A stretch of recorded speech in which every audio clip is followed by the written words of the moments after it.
Bonjour à tous. Nous sommes le 15 décembre 2024, jour de l'enregistrement de cette vidéo numéro 39 qui sera publiée dans quelques jours. J'avais omis jusqu'à présent de préciser la date des enregistrements précédents, mais cette information m'apparaît désormais indispensable dans la mesure où je commente l'actualité récente en rapport avec les thèmes traités dans ce programme. La première nouvelle dont je voudrais parler est l'arrestation en Algérie de Boualem Sansal, qui est un écrivain et scientifique franco-algérien. Il s'est fait remarquer par la publication d'un livre intitulé « Le français, parlons-en ». Il affirme qu'un peuple qui perd sa langue perd son âme, et il lance un cri d'alerte pour la survie d'une langue en péril, c'est-à-dire le français. Il note l'affaissement de notre langue sous les coups de butoir du globish de Quincaillier, comme il le dit lui-même, du wesh-wesh des quartiers peuplés d'immigrés, et du langage binaire de l'informatique, ou encore de la langue inclusive qui, selon lui, exclut tout. En ce qui concerne le wesh-wesh, il s'agit d'une expression, d'une salutation familière dans les quartiers arabes et qui signifie quoi de neuf, comment ça va, etc. À l'indépendance de l'Algérie, le peuple algérien parlait trois langues. En premier, la darija, le patois tiré du brassage séculaire de diverses langues, dont le berbère, l'hébreu, l'arabe, le turc et le français. En seconde langue, il parlait le français, et en troisième, le berbère, qui est la langue ancestrale des Algériens. Tout à coup, alors que la guerre se terminait à peine, le pouvoir s'est lancé dans une révolution culturelle à la Mao Tse-tung, d'une bêtise et d'une violence inouïe, selon Boualem Sansal. Chasser le français, marginaliser et punir les francophones perçus comme une cinquième colonne au service de l'ex-puissance coloniale. La darija était considérée comme étant vulgaire. Le pouvoir algérien s'est mis en tête d'imposer l'arabe importé clé en main du Proche-Orient, c'est-à-dire avec ses programmes, ses méthodes et ses enseignants qui comprennent deux composantes. Un arabe dit officiel, servant de langue de gouvernement, et un arabe coranique hyper protégé, réservé à la mosquée. Boualem Sansal précise que cela a été fait au pas de course, entendez manu militari. Depuis, la guerre linguistique et identitaire fait rage et le président Tebboune promet également d'angliciser le pays. Le pouvoir algérien, qui doit savoir que le pays a successivement été colonisé par les Romains, les Arabes, les Turcs et les Français, aspire maintenant à la domination anglo-saxonne, qu'il invite par la grande porte, en dépit de son orientation politique pro-russe et pro-BRICS. En ce qui concerne le déclin de la langue française, Boualem Sansal en définit les aspects et en identifie les raisons. À la question « L'inventivité des textes d'Aya Nakamura ou des rappeurs n'est-elle donc pas un signe de vitalité du français ?» il répond « Aya Nakamura, ce sont des étincelles, c'est joli, ça distrait mais ça n'imprime pas, ça n'a pas de racines. Ça peut faire une saison ou deux, puis la machine à remballer se mettra en marche et ne gardera que ceux qui arrivent à s'accrocher fermement à la culture et la langue ancestrale du pays. Le reste, c'est du tourisme, des modes, ça vient, ça distrait et ça passe. Le globish, lui, est un viol accepté, il est un vecteur de la globalisation forcée du monde. » Selon Sansal, l'état de la langue française semble assez peu préoccuper nos responsables politiques. C'est simple, il n'y a plus d'hommes politiques en France, de vrais hommes d'État. N'en parlons pas, ces oiseaux n'existent plus. Le pouvoir est entre les mains des technocrates, des fonctionnaires au service des coteries auxquelles ils doivent leur carrière. Il manque aux dirigeants l'ancrage dans le peuple et une vision de l'avenir pour ce pays et son peuple, et non pour eux et leurs copains. Macron en est un produit breveté, c'est un technocrate doublé d'un banquier d'affaires, qui s'appuie sur les bureaux d'études américains plutôt que sur des politiques et sur le peuple, qu'il pourrait pourtant consulter à tout moment par référendum. Boualem Sansal a été naturalisé français en 2024 par le président Macron lui-même, mais de retour à Alger le 16 novembre 2024, il fut arrêté pour avoir critiqué le pouvoir algérien et également pour avoir dit que quand la France a colonisé l'Algérie, toute la partie ouest du pays appartenait au Maroc, c'est-à-dire Tlemcen, Oran et Mascara.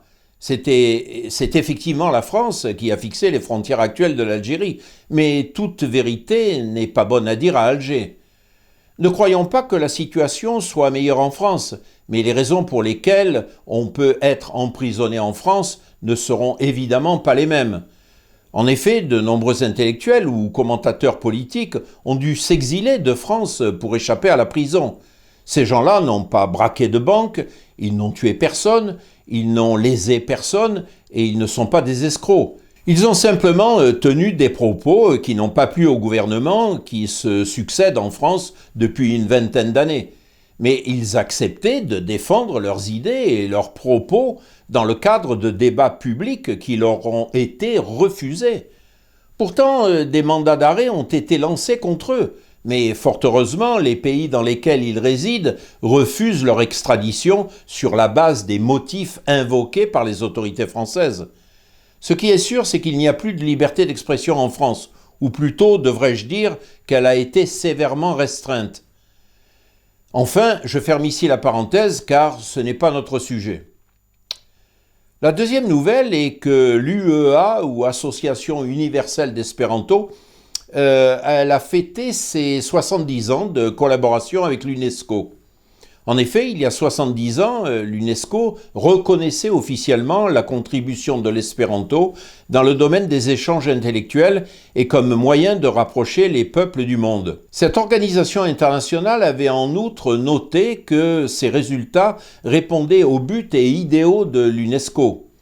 Ainsi, cette résolution a abouti à l'établissement de relations consultatives entre l'UEA et l'UNESCO et peu après avec le Conseil économique et social des Nations Unies. Alors que les médias, ou plutôt les merdias, n'évoquent jamais l'espéranto, cette collaboration se poursuit encore aujourd'hui. Les réseaux espérantistes continuent à vivre à l'insu du citoyen moyen que l'on a soigneusement entretenu dans l'ignorance des possibilités que cette langue offre, comme je l'ai évoqué dans une vidéo précédente. La troisième nouvelle concerne la Russie.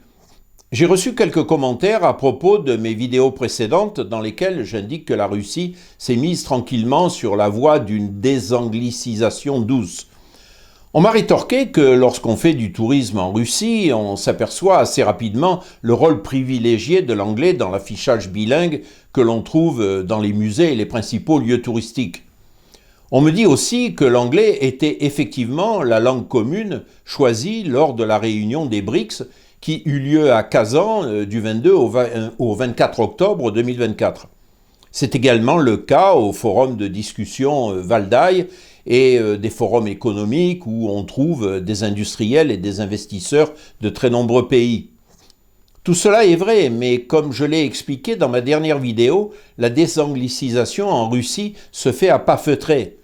Dans les forums de discussion, il faut également noter l'omniprésence de l'interprétation simultanée, ce qui permet à la plupart des intervenants de s'exprimer dans leur langue nationale. Je dois mentionner ici une remarque du président Poutine faite à un intervenant allemand durant un forum d'investissement organisé par le conglomérat bancaire russe VTB, qui s'est tenu récemment en Russie. L'intervenant allemand avait choisi de s'exprimer en anglais alors que les services d'interprétation simultanée étaient disponibles. Poutine a réagi vivement en lui précisant qu'il n'avait nul besoin de parler anglais dans une enceinte où sa langue était parfaitement comprise et que cela était une question de souveraineté, sans aller plus loin dans la justification de sa remarque. L'Allemand a donc dû répéter son commentaire et ses questions en allemand. Thank you very much for giving me the opportunity to ask you, from my point of view, a very interesting. Where are you from, please? Actually, I'm from Germany. You represent the Говорите the по-немецки. Federal Republic of Ну Germany. что вы мне вопросы Why задаете are на you, английском языке? why are you asking a Самое question in важное – English? это Speak уровень German. суверенитета Федеральной Республики. You represent the Говорите the по-немецки. Federal Republic of Ну Germany. что вы мне вопросы Why задаете are на you, английском языке? why are you asking a Самое question in важное – English? это Speak уровень German. суверенитета. The main thing is the level of sovereignty. So you'd better speak German. We don't have the Ладно, German врать. Перевода. interpretation. Ich nehme die Gelegenheit gerne wahr, auch in Deutsch zu sprechen. Bitte. Aber bevor ich eingeladen wurde, heute zu Ihnen, Präsident hat mir gesagt, sprechen Sie bitte Englisch, denn die... Cela nous rappelle la remarque faite par Nicolás Maduro en Chine lorsqu'un journaliste de Hong Kong lui avait posé une question en anglais. Ce type de remarque, qui nous a été rapporté par des médias considérés comme marginaux, est pourtant caractéristique d'une prise de conscience au plus haut niveau d'un certain nombre d'États qui affichent une défiance grandissante vis-à-vis de l'hégémon états-unien. Le premier paragraphe du 4e de couverture de mon dernier livre déclarait « Depuis 1945, l'Empire américain n'a cessé de croître et de consolider son influence. L'anglais et le dollar en sont les deux piliers principaux. » Or, que voit-on aujourd'hui ? Le 4 décembre, on apprenait que Donald Trump menaçait principalement le monde des BRICS de lever des droits de douane faramineux sur tout pays qui tenterait de vendre une partie de ses exportations aux États-Unis si ces pays avaient recours à une monnaie qui représenterait une alternative au dollar. Il est donc d'une extrême importance pour les États-Unis de garder le caractère international du dollar, ce qui leur permet d'acheter le monde entier avec des dollars qui valent en réalité moins que la valeur du papier sur lequel ils sont imprimés. C'est tout au moins le cas depuis que la convertibilité du dollar fut officiellement abandonnée en 1971 par Richard Nixon. L'économiste français Jacques Rueff fut probablement l'un des premiers à tirer la sonnette d'alarme à propos des droits exorbitants que le dollar conférait à la nation états-unienne, mais cette prise de conscience a désormais fait son chemin et quand Chine et Russie, avec le reste des BRICS, commencent à concevoir des moyens de s'en passer, il est évident que le sujet est suffisamment d'importance pour susciter une très sérieuse réaction de la part des États-Unis qui se battront bec et ongles pour maintenir leurs privilèges ou plutôt leur droit à voler ainsi les autres nations de manière tout à fait légale. Officiellement, les BRICS n'ont pas encore abordé le sujet de la désanglicisation et cela d'autant moins que l'anglais demeure officiellement la langue commune des BRICS avec les réserves que j'ai faites. Cependant, comme je l'ai montré dans la vidéo numéro 38, la Chine a entamé une réflexion à ce sujet et la remarque de Poutine à l'intervenant allemand dont j'ai parlé prouve bien que l'on réfléchit à ce sujet en Russie. Comme je l'ai maintes fois expliqué, si l'Empire américain s'impose par ses forces armées dans certaines parties du monde, il s'impose dans le monde occidental par la colonisation mentale des populations, c'est-à-dire par une véritable occupation des esprits, entraînant ainsi des modifications profondes dans la pensée et le comportement. La langue anglaise est le vecteur par excellence de cette colonisation douce. Tandis que l'abandon du dollar par les nations non occidentales a débuté, aucune action massive n'a encore été entreprise pour supprimer ce vecteur d'influence et d'asservissement considérable qu'est la langue anglaise dans la situation présente. Je vais vous montrer une scène d'un film qui sortit sur les écrans en 1960. Il est intitulé Austerlitz et il fut réalisé par Abel Gans. On trouve dans ce film des acteurs célèbres tels que Claudia Cardinal, Orson Welles et Pierre Mondy dans le rôle de Napoléon. L'acteur états-unien Jack Palance incarne un personnage important, le général Weyrother, qui fait partie de l'armée autrichienne. Les armées opposées à Napoléon sont russes et autrichiennes, mais on a également des traîtres français comme le comte de Narbonne, qui avait déserté l'armée française et s'était rallié aux Autrichiens. L'Autrichien Franz von Weyrother, incarné par Jack Palance, décide alors d'utiliser le français, de façon à ce que tous les généraux puissent bien comprendre le plan de bataille. Nous sommes au début du XIXe siècle et toutes les classes européennes supérieures parlent le français, quelquefois mieux que leur langue nationale. Weyrother le sait, il utilise la langue de l'ennemi pour coordonner les armées de la coalition contre Napoléon. Verstehe nicht Russisch. Ach, richtig. Wir haben bemerkt... Не понимаю по-немецки. Moi, mon général, vous savez que je suis français et que je comprends mal l'allemand et le russe. Bon, alors, j'espère que tout le monde comprend le français. Bien Bon, sûr. bon. Nous avons remarqué par ici des mouvements sur la gauche des ennemis. Donc, ma déduction, c'est que le Corse affaiblit son centre avec l'intention de renforcer son flanc gauche. Ainsi, la masse principale de nos deux armées, avec la colonne de Kutuzov, qui alors sera descendue du plateau de Pratzen, vous me suivez, tournera la droite des Français pour couper la route de Vienne. Il en est exactement de même au niveau des BRICS, bien que l'anglais soit l'une des langues de l'Afrique du Sud et qu'elle bénéficie d'un statut spécial aux Indes, mais qui semble toutefois précaire. Malheureusement, la seule langue véritablement internationale, c'est-à-dire l'espéranto, est ignorée par les délégués des diverses nations participant aux réunions des BRICS. C'est pour cela que l'interprétation simultanée est favorisée sur un substrat en anglais qui convient pour le moment à tout le monde par pragmatisme. Toute tentative d'influer sur l'évolution des choses doit en premier prendre en compte la réalité du terrain. Pour en revenir aux BRICS, le site internet infobrics.org est quant à lui disponible dans les 5 langues des membres fondateurs. Il serait intéressant de voir la réaction des États-Unis et des autres États anglophones le jour où une politique de désanglicisation sera officiellement instaurée dans les pays de l'Empire états-unien qui auront enfin accompli la prise de conscience de leur servitude actuelle. Il ne faut pas sous-estimer l'inertie inhérente à un tel processus qui sera forcément ralenti par les non-anglophones natifs qui auront investi du temps, de l'argent et des efforts pour maîtriser l'anglais, de façon à faire partie de cette élite comprador adoubée par les anglo-saxons et qui n'auront aucun intérêt à encourager la désanglicisation. Il ne s'agit pas ici de nier les bénéfices de connaître une ou plusieurs langues étrangères, quelles qu'elles soient, mais de sortir du carcan mental imposé actuellement par le biais de la langue anglaise qui est clairement le vecteur d'une idéologie et d'un formatage des esprits d'une intensité qui n'a nul équivalent avec les autres grandes langues internationales à l'heure actuelle.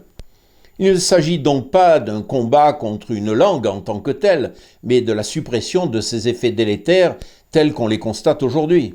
La 4e nouvelle est illustrée par des photos prises à Hanoï, au Vietnam, et qui montrent des panneaux qui ont été placardés sur les murs d'enceinte de l'ambassade de France. Ces panneaux montrent quelques-uns des pays membres de la francophonie qui ont participé au sommet de Villers-Cotterêts dont j'ai parlé dans mes vidéos précédentes. Comme on le voit ici, on a 54 pays membres de plein droit, 7 membres associés et 27 observateurs. Mais les Vietnamiens à qui ce message s'adresse peuvent légitimement se demander ce que vient faire l'Arménie avec 0,3% de francophones dans l'Organisation internationale de la francophonie. Il en va de même avec la Bulgarie ou l'île de Sainte-Lucie qui affiche le maigre palmarès de 2% de francophones dans leur population. Pourquoi alors la Corée du Sud, où l'on compte 1 million de personnes ayant étudié le français, soit 2% de la population, ne serait-elle pas membre de plein droit de la francophonie ? Au sommet de Villers-Cotterêts, le président français prit la parole pour parler de tout sauf de langue française. Sur les questions essentielles du climat, de l'environnement et des grands enjeux qui concernent la planète tout entière, nous avons décidé de lancer des consultations francophones en amont des échéances à venir, qu'il s'agisse de la COP Climat ou de la Conférence des Nations Unies pour les océans. Nous avons redit notre ambition sur le financement de l'adaptation pour lutter contre le changement climatique, pour compenser les pertes et dommages. Et il y aura un travail conjoint de la francophonie pour préparer la Conférence des Nations Unies sur l'océan de Nice et en particulier obtenir les ratifications du traité des BBNJ en ce sens. Nous sommes aussi mobilisés sur les enjeux de santé mondiale, autour des projets de l'Organisation mondiale de la santé. Simplement dire la cohérence de notre position depuis le début. Nous sommes en solidarité avec la sécurité d'Israël. Et je le dis à 2 jours du 7 octobre, alors même que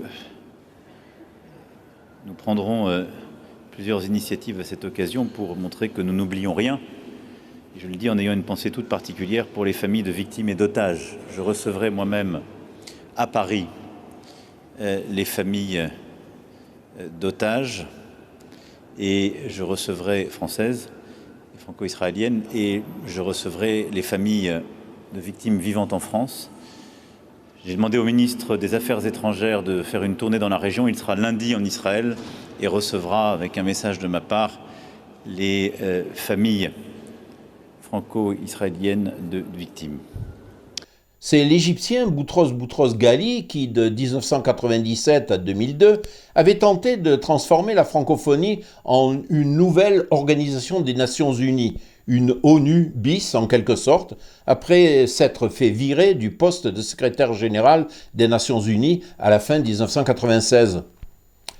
L'ambition de Macron est de transformer la francophonie en une tribune pour appuyer le programme qui lui est dicté par les mondialistes, mais cela ne coïncide absolument pas avec les buts des créateurs de cette organisation, à savoir le Sénégalais Léopold Senghor, le Nigérien Amani Diori, le Tunisien Habib Bourguiba et le Cambodgien Norodom Sihanouk, avec le concours du Québécois Jean-Marc Léger, qui avait déjà créé l'OPELF, c'est-à-dire l'Association des universités partiellement ou entièrement de langue française. L'OPELF a changé son nom par la suite en AUF ou Agence universitaire de la francophonie. La cinquième nouvelle est une petite rétrospective historique qui fait écho à la situation actuelle au Proche-Orient. Il s'agit des accords Sykes-Picot préparés par le ministre des Affaires étrangères britannique Edward Grey et Paul Cambon, ambassadeur de France à Londres. Bien entendu, les ramifications de ces accords, plus ou moins appliqués, constitueront les germes des situations que l'on voit aujourd'hui au Proche-Orient. Je vous propose d'écouter ici l'universitaire et érudit Philippe Loubière, qui est un spécialiste de l'histoire du Proche-Orient. Nous sommes en 1917 et les Anglais veulent renégocier les accords Sykes-Picot car il leur paraît important de mettre la main sur les pétroles de Mossoul pour les besoins de leur marine et pour contrer ceux de l'Allemagne, dont la flotte relativement récente marche au pétrole et non plus au charbon. Pour une petite parenthèse sur l'importance du pétrole, dans le déclenchement de la Première Guerre mondiale, c'est le fait que l'Allemagne, qui a eu une marine beaucoup plus tardivement que la France ou l'Angleterre, a eu une marine qui a été cette fois-ci directement une marine à pétrole et non une marine à charbon.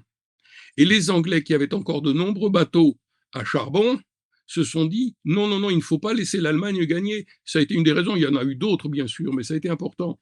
Et à cette époque-là déjà, la Russie fournissait 20% du pétrole consommé à l'Europe de l'Ouest. C'est déjà très important. Donc il faut tenir compte de tous ces éléments-là. Donc, devant cette question-là, les Anglais se sont dit, tout ça, c'est pas compatible avec les accords Sykes-Picot, avec les accords Grey-Cambon, donc ils les ont rétrogradés donc, en Sykes-Picot, et ils ont dit aux Français, il faut renégocier ça parce que ça ne nous convient plus. Nous sommes en 1917. À ce moment-là, en 1917, qui est Premier ministre en France? On disait président du Conseil. C'est Clémenceau. Et Clémenceau est un personnage que nous ne connaissons pas. Nous disons oui, c'est le tigre qui était très va-t-en-guerre contre l'Allemagne, mais en fait, il y a d'autres aspects de sa personnalité qui ne sont pas connus et qui méritent de l'être. En particulier, Clémenceau était anglophone. Clémenceau a passé des années aux États-Unis après la guerre de sécession, il parlait l'anglais couramment.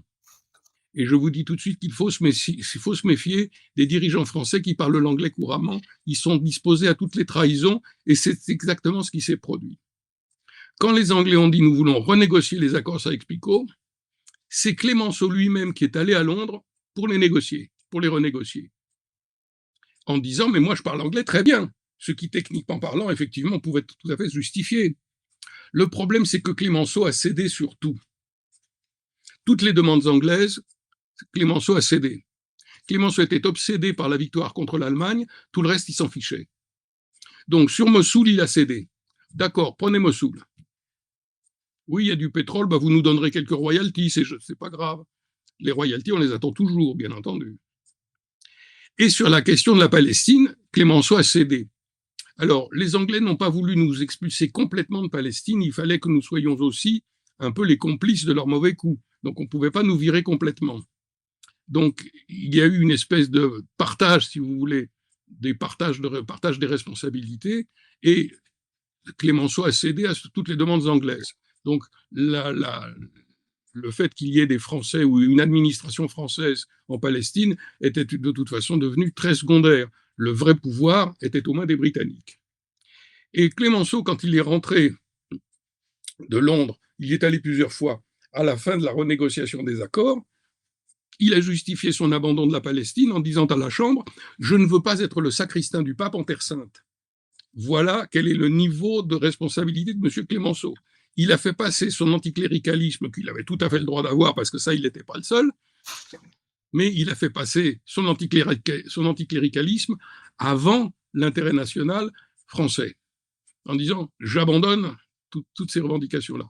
Donc effectivement, c'est compliqué tout ça, parce qu'on nous apprend toujours le point de vue qui est celui inconsciemment de l'Angleterre ou des États-Unis. Il faut que nous décolonisions notre histoire. Ça ne veut pas dire que la France s'est toujours bien comportée, la France a fait plein de bêtises, mais il faut que nous décolonisions notre propre histoire pour que là où nous avons fait des conneries, nous assumions nos erreurs historiques, mais que là où nous n'avons pas été, où nous avons été bons, il faut aussi que nous le sachions. C'est très important ça. Voilà, cette petite parenthèse. Bon, je vous laisse à nouveau intervenir. Enfin, Philippe Laubière fait une parenthèse sur les sémites et l'antisémitisme qui ne veut pas dire grand-chose car sémite est un substantif qui s'applique à une famille de langues, à savoir les langues sémites et non à un peuple en particulier. De sémites, par exemple, si critiquer aujourd'hui Israël, c'est être antisémite pour les médias dominants, je simplifie. Oui, mais bon, laissons-les dire des conneries. Ouais, c'est ça, parce que les sémites eux-mêmes, c'est un peuple quand même diversifié. Il ne me semble pas que les juifs soient particulièrement associés aux sémites. Enfin, voilà, je voulais te demander un petit peu ce qu'il en retourne du côté du peuple sémite et le lien avec les juifs. Alors, comprenons une chose, c'est que nous avons tendance à penser ces termes-là en termes ethniques. Or, à l'origine, ce ne sont pas des termes ethniques, ce sont des termes linguistiques. Les sémites, ce sont des gens qui parlent une langue issue d'une famille de langues commune. N'est-ce pas? Donc, il n'y a pas d'ethnie là-dedans. Comme les Indo-Européens ne sont pas une ethnie, c'est une famille de langues. Il est évident que le fait aujourd'hui de parler français ne suppose pas une ethnie française nécessairement. Un Sénégalais francophone n'est pas un Gaulois. Et pourtant, il est francophone. Donc, ce sont des notions linguistiques. Donc, quand je parle de francophone, je parle de francophone, qu'ils soient des Gaulois de souche ou qu'ils soient au contraire de la francophonie, c'est une dimension linguistique. Les sémites, c'est la même chose.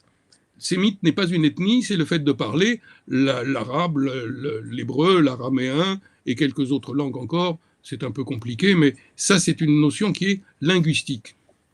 Donc, à partir du moment où les Israéliens parlent une langue, l'hébreu qui est une langue sémitique, ce sont des sémites. Le fait qu'ils ne descendent pas forcément de la population juive de Palestine de l'Antiquité est une autre question. C'est une autre question. Là, si l'on veut chercher des raisons génétiques, il est évident que ceux qui sont les plus proches de la population juive de Palestine des premiers siècles sont les Palestiniens.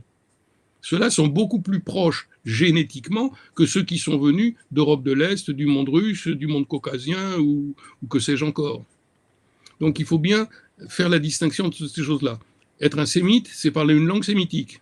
C'est une langue, c'est pas une ethnie. Donc là encore, pas de confusion parce que sinon on tombe dans des réductions qui sont très dangereuses, qui sont très mauvaises. Brièvement, en passant, j'aimerais mentionner un article du journal français Le Figaro qui est intitulé « Quand le français était roi à la cour de Russie ». Il y a tellement de francophobie de nos jours, surtout chez les francophones des pays du Nord, qu'il est bon de rappeler que cela n'a certainement pas toujours été le cas. Je reprends maintenant la suite de la vidéo numéro 37 à propos du livre d'Ivan Karpelzev intitulé « La guerre des mots ». Dans le cadre de cette série de vidéos, il est indispensable de s'arrêter sur le contenu exceptionnel de ce livre. En effet, selon Karpelzev, l'une des premières constatations de l'étude du langage est que la grammaire et le vocabulaire ne reflètent pas une réalité préexistante et que chaque langue analyse, organise et répartit les données de l'expérience selon des modalités qui lui sont propres. Si tel n'était pas le cas, toutes les langues auraient une seule et même grammaire, et les mots se correspondraient d'une langue à l'autre. Si l'on considère l'ensemble des langues connues et décrites, il n'existe qu'un très petit nombre de réalités qui sont désignées dans la totalité des langues, une soixantaine seulement selon les spécialistes. Il s'agit là d'une constatation, nullement d'une opinion philosophique. Ce n'est pas le linguiste qui est nominaliste, c'est la langue. Le nominalisme établit que les idées générales, les concepts, les catégories, les genres et les espèces n'ont d'existence que dans les mots servant à les exprimer. On voit aussi le parti à tirer de cette situation. Jouer sur les mots, c'est agir sur les réalités qu'ils définissent et constituent par eux-mêmes. Créer un mot, c'est créer la réalité correspondante. Naturellement, comme pour toute création, le succès n'est pas assuré. Il faut d'abord parvenir, par les relais appropriés, à imposer le mot à l'ensemble des locuteurs et à le charger de connotations positives ou négatives selon l'effet souhaité. Ce préambule est indispensable pour aborder les problèmes que pose l'altération de la langue. L'altération de la langue prend des formes multiples. On connaît par exemple la mode liée au féminisme, de la féminisation du langage, mode qui menaçait de s'étendre au nom propre. Mais pourquoi pas? On aurait ainsi Madame Trudel pour la femme de Justin Trudeau, ou Madame Macron pour l'épouse du président Macron. On observe également une résurgence des interdictions de vocabulaire. Il a toujours existé des euphémismes dans la désignation des réalités déplaisantes ou inconvenantes. Mais c'est seulement dans les sociétés primitives que l'on pratique systématiquement le tabou linguistique, que l'on déforme volontairement les mots et que certaines personnes et certaines choses reçoivent des noms secrets. Il est curieux de constater qu'à notre époque, prétendument éclairée, qui se réclame volontiers des Lumières, on en revienne à des pratiques de notre âge.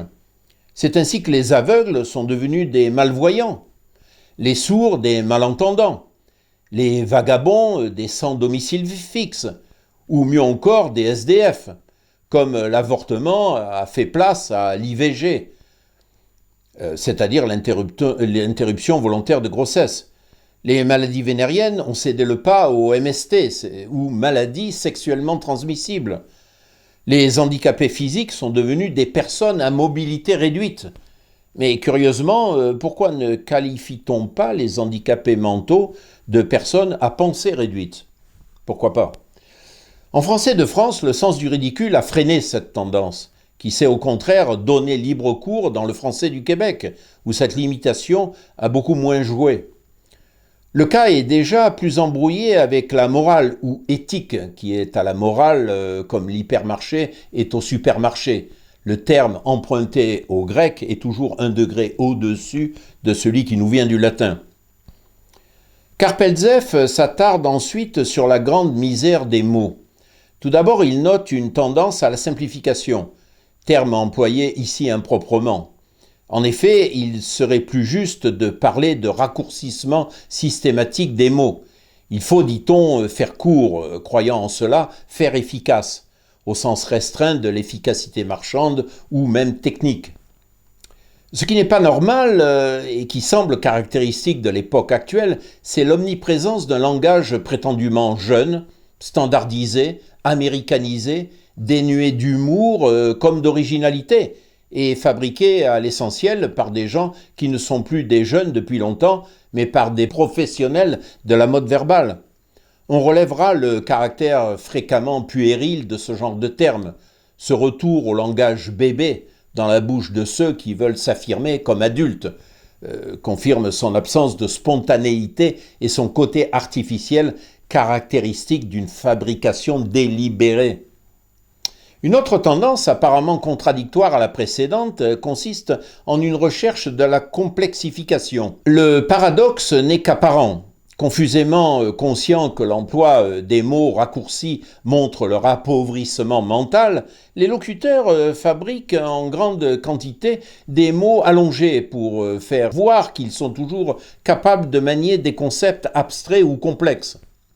Il faut remarquer à quel point les mots raccourcis, tout autant que les mots allongés, sont soumis à la dictature d'une véritable mode verbale, Comme toute mode, celle-ci relève d'un processus d'appauvrissement de l'éventail des choix, qui n'est au fond que la manifestation d'un phénomène de restriction de l'horizon mental.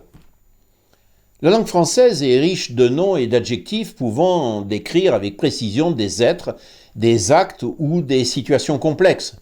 Or, cette mine est très souvent sous-employée, et les descriptions, lorsqu'il faut les assurer avec un vocabulaire pauvre, donnent généralement lieu à des reconstructions caractérisées par leur lourdeur et leur inexactitude. Ainsi, une mode devient un phénomène de société, puis un phénomène sociétal, un barbarisme en prime. L'écrasement des nuances accompagne cette confusion mentale et est rarement mieux illustré que par l'emploi de portable à la place de portatif, de futur à la place d'avenir, d'apporter au lieu d'amener, de chance au lieu de risque. Sous l'influence de l'anglais qui a subi avant le français une désagrégation marquée, on confond désormais technique avec technologie. Sous l'influence des traductions douteuses des séries télévisées états-uniennes, on commence très sérieusement à interpréter expertise pour compétence, à confondre crime pour délit et infraction, puisqu'il n'existe qu'un seul et même mot en anglais. Ce n'est pas tout à fait vrai, mais restons sur l'essentiel. Nous touchons là à une sérieuse altération des perceptions due à la perte de repères linguistiques pourtant communs. Les experts de la crise économique que l'on nous exhibe à la télévision nous servent leur cocktail indigeste de régulation et de réglementation, mais mots très différents mais utilisés indifféremment l'un pour l'autre. On observera également des glissements sémantiques forcés avec par exemple alternatif que l'on nous oblige à interpréter comme signifiant une autre provenance au lieu d'un basculement entre deux niveaux.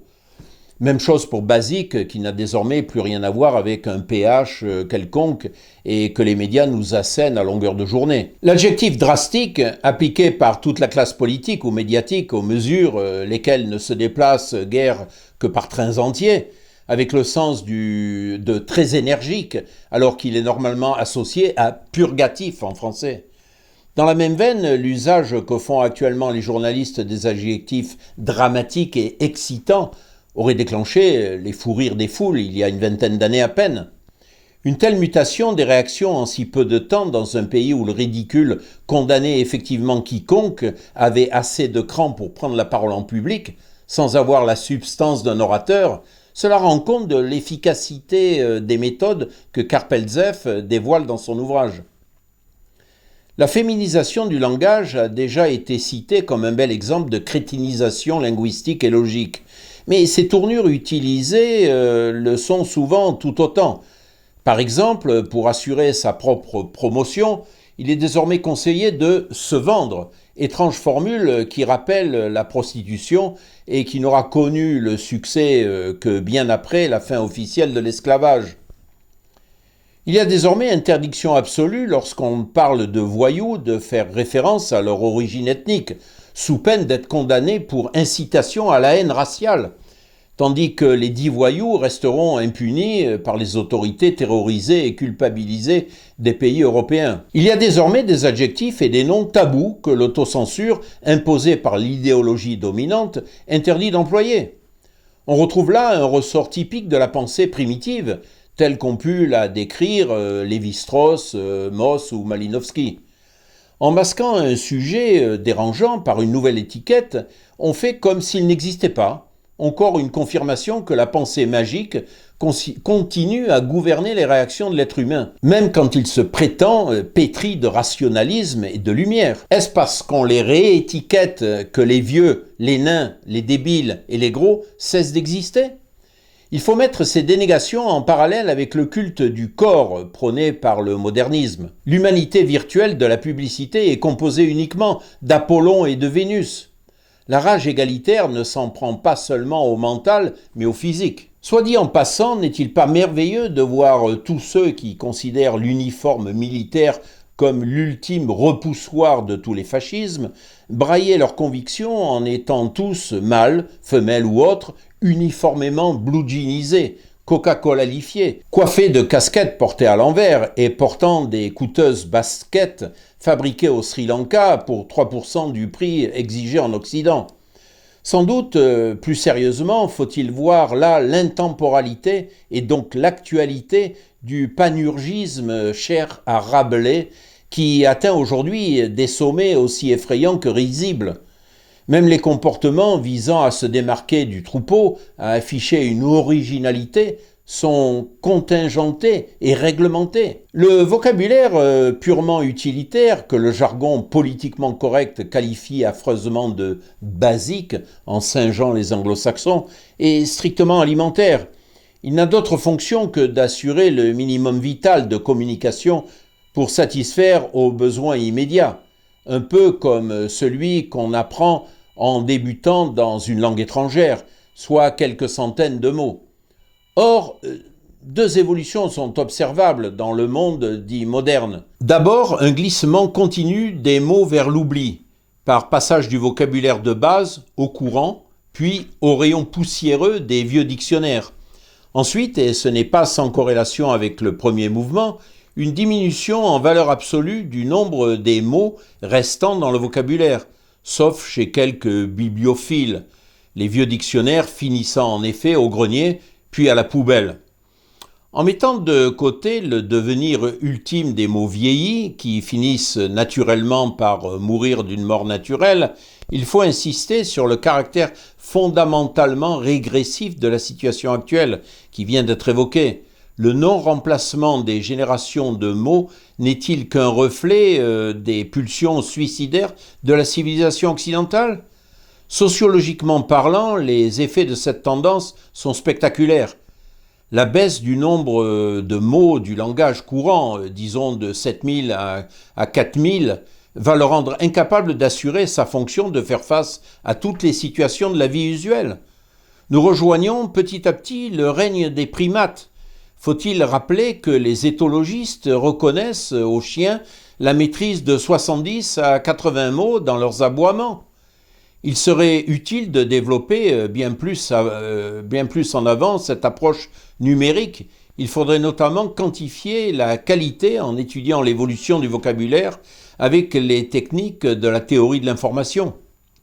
On peut émettre la conjecture que l'examen tant des redondances que de l'autocorrélation au sens mathématique, qui mesurerait le volume réel et la mémoire du discours, confirmerait un appauvrissement accéléré de la qualité des mots.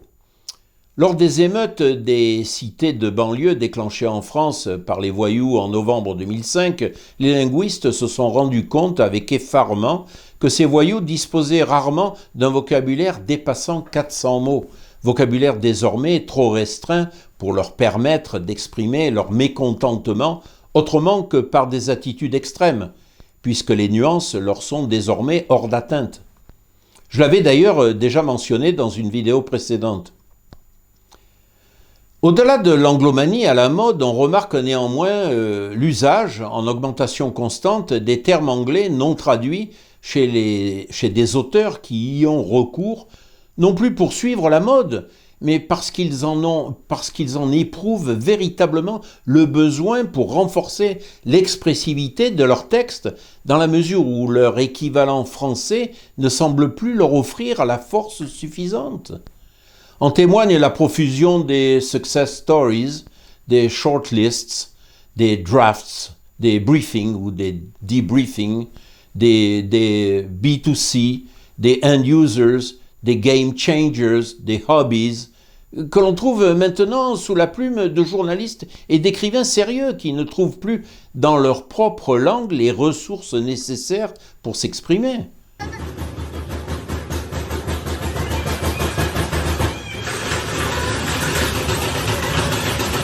Cette aliénation linguistique en progression constante transforme rapidement le français en un dialecte hybride dont l'apprentissage apparaît de plus en plus inutile dans les pays non francophones. En effet, ce phénomène a une valeur symbolique toute particulière puisqu'il est la preuve que le modèle suivi n'est pas endogène, qu'il s'agisse de sciences, de littérature, d'art, de politique ou d'économie. Si ce phénomène n'est pas unique au français et affecte la plupart des langues européennes, il remet en question les prétentions de ceux qui veulent le maintenir en tant que langue officielle dans les instances internationales, car il n'est plus propre à véhiculer une pensée originale.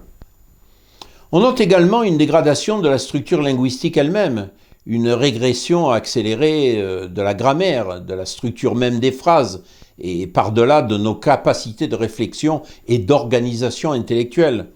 Karpelzeff n'a pas pour ambition d'épuiser le sujet, mais il donne la liste des aspects les plus importants de cette dégénérescence. Par exemple, il évoque la disparition des hiérarchies.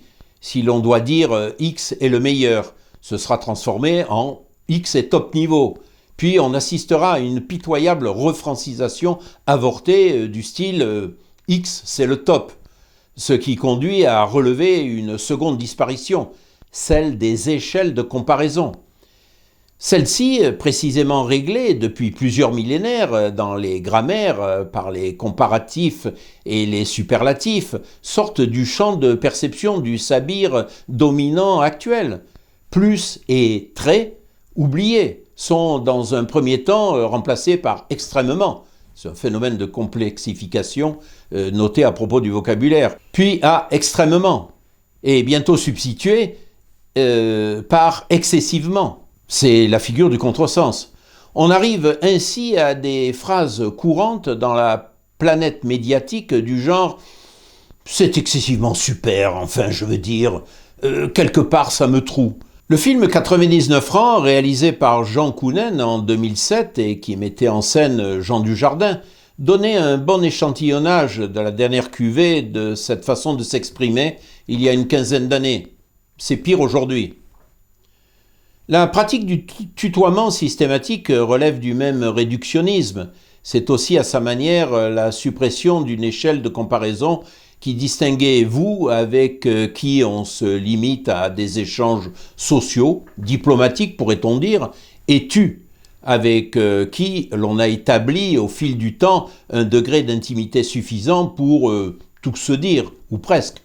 Le retour à la barbarie est clair, qu'il s'agisse de primitivisation des concepts, de nivellement par le bas, ou de fausse fraternité qui entraînent aussi en Occident des gestuels déplacés au plus haut niveau des États. Des chefs d'État et de gouvernement qui s'embrassent et qui s'étreignent comme de jeunes couples amoureux, qui se frottent l'un contre l'autre comme s'ils étaient des partenaires intimes. Ces dérives sont particulièrement révélatrices de l'anesthésie totale du sens critique qui les sous-tend. Sur le plan strictement linguistique, l'élimination des échelles de comparaison joue presque exclusivement dans le sens de l'exagération. L'expression des nuances étant bannie, on pourrait dire que tout est mis au superlatif, et avec une telle vigueur que le sabir politiquement correct confine de plus en plus au ridicule. Charabia de précieuses ridicules, sans même parler de son caractère artificiel, entièrement fabriqué et imposé de l'extérieur. Il est pourtant un domaine précis où l'exagération cède le pas à la minimisation, celle de la sociologie descriptive, dès lors que ces constats sont en opposition avec le credo du politiquement correct. Par exemple, un sauvageon ethnique, traduction un voyou issu de l'immigration, a commis un acte d'incivilité vis-à-vis d'une personne âgée. Traduction, a cassé la gueule à une petite vieille. Il faut également citer les distinctions entre le temps linéaire absolu et celui du narratif, avec l'imparfait, les passés simples et composés, les plus que parfaits, le futur antérieur, la prise en compte des degrés de probabilité des événements exposés, conditionnels, subjonctifs. Ces notions, plus rébarbatives à présenter qu'à utiliser, permettaient un discours précis et point n'était besoin d'être docteur en philosophie ou en mathématiques pour s'en servir. Autrement dit, elles donnaient à l'homme ordinaire un cadre de référence simple et solide en même temps qu'un garde-fou. C'est sans doute pourquoi le politiquement correct s'est appliqué à ridiculiser toutes ces finasseries poussiéreuses de vieux lettrés. Exagération, direz-vous ?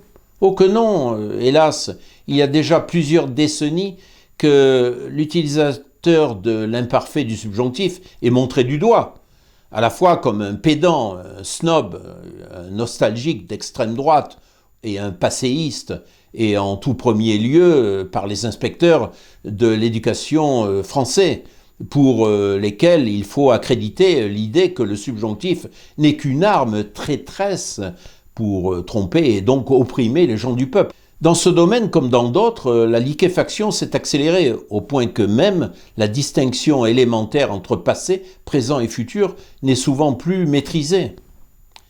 Les bafouillis remplacent maladroitement tous les mots, conjonctions ou autres qui, dans une langue structurée, assurent les fonctions de coordination et de subordination, c'est-à-dire au sens le plus large, les fonctions d'enchaînement logique entre les divers composants de la phrase. On constate l'incapacité croissante d'exprimer la discursivité. Plus simplement, l'usage du sabir moderne ne peut plus formuler que des besoins, des sensations et des impressions immédiates, au sens fort du terme. Autrement dit, il est devenu incapable de prendre le recul nécessaire pour replacer sa pensée dans un cadre chronologique. Cette décomposition de la pensée logique atteint un extrême dans ce qu'on a appelé à tort le retour des idéogrammes, comme par exemple « I love Notre-Dame ». Pourquoi la plupart des expressions graphiques actuelles de l'enracinement, de l'attachement à une région, sont-elles inspirées de schémas extérieurs à notre tradition ? L'écriture idéographique, dont les deux exemples les plus directement parlants sont les hiéroglyphes égyptiens et les caractères chinois, du moins dans leurs formes les plus anciennes, relève en effet de cultures fondamentalement différentes de la nôtre. Il s'agit d'abord de civilisations très vieilles dont la conception de l'écoulement du temps n'est pas celle de l'Occident et qui sont étrangères à nos notions d'efficacité et de rendement en fonction du temps. On soulignera également la mécanisation de la construction du discours, même dans ses niveaux dits intellectuels.